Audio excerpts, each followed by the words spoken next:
Welcome to the guided tour of Hogwarts, home of wizards and witches in training.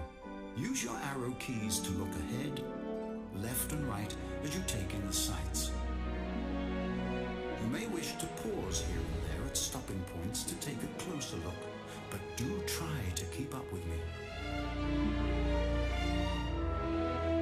Our first stop is the Gryffindor House Common Room.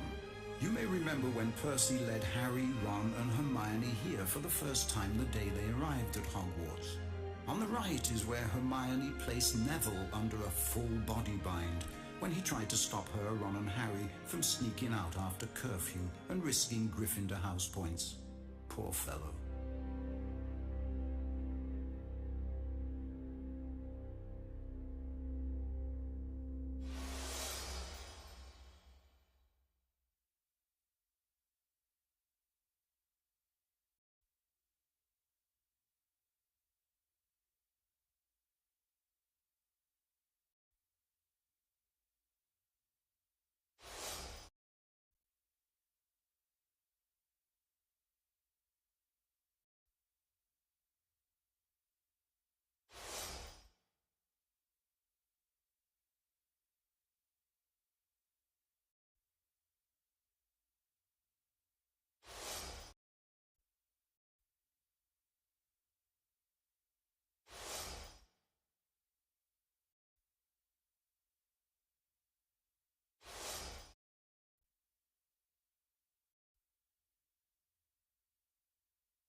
Notice the Gryffindor wizard portraits on your left.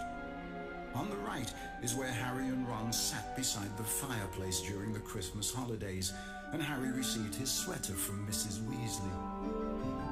Often Gryffindors study here, with plenty of potions homework from Professor Snape. Here too, Harry and Ron often play wizard chess. Without that skill, they would never have found the stone.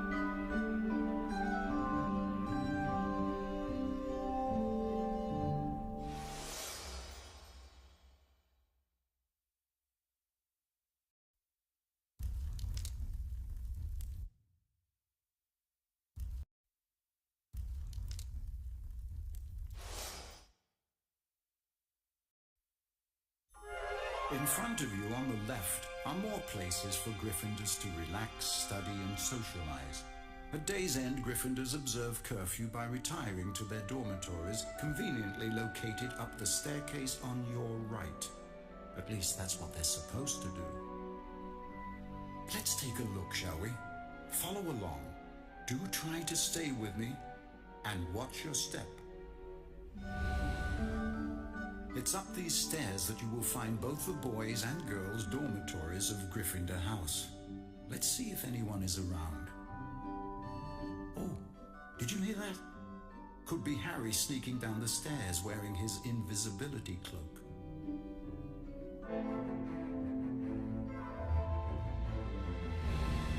Well, the Gryffindor boys don't seem to be here right now. This is where first years Seamus, Neville, Ron and Harry turn in for the night. Or at least for a while. Remember when Harry snuck out with his invisibility cloak and found the mirror of Erised? Now don't you get any ideas from that.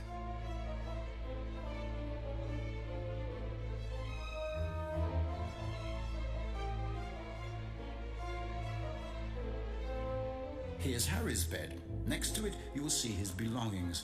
And over on the right are his wizard robes and scarf.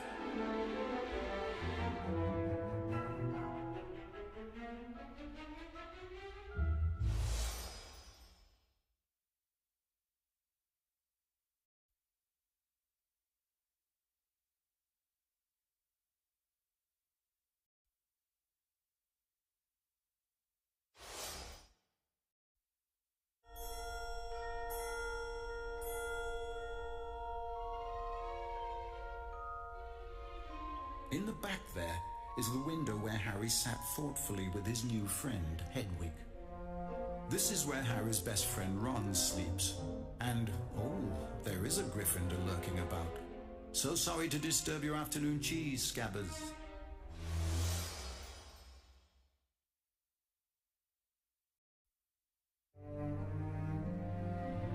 You will remember that Ron snuck out at night his share of times too, with prodding by Harry. Of course, Filch would gladly recommend detention in the Forbidden Forest as a reward for sneaking around after hours, as he did for Ron, Harry, Hermione, and Draco. Keep that in mind if you stray off.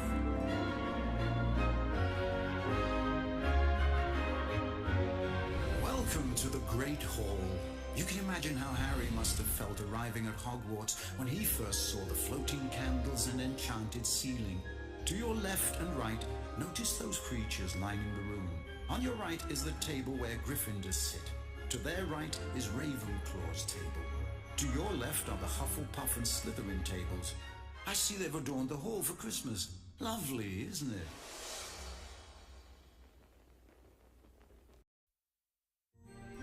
Well, no one's around, so let's go up to where the teachers sit.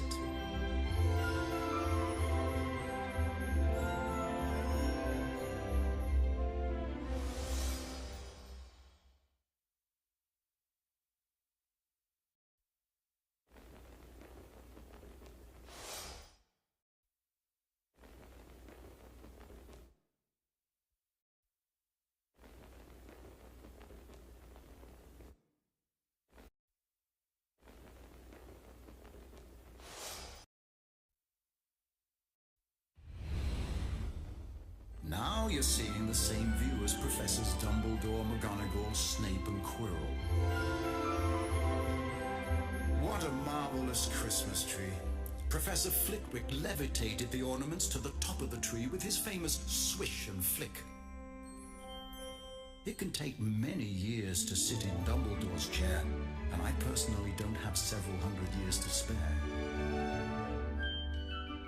There were so many memorable moments here in the Great Hall. Harry, Ron and Hermione being sorted into Gryffindor. The owl that brought Neville his Remembrall. The time Seamus blew up his water trying to turn it to rum. And the momentous day that Gryffindor took the House Cup. Well, it's here that our tour of Hogwarts comes to a conclusion.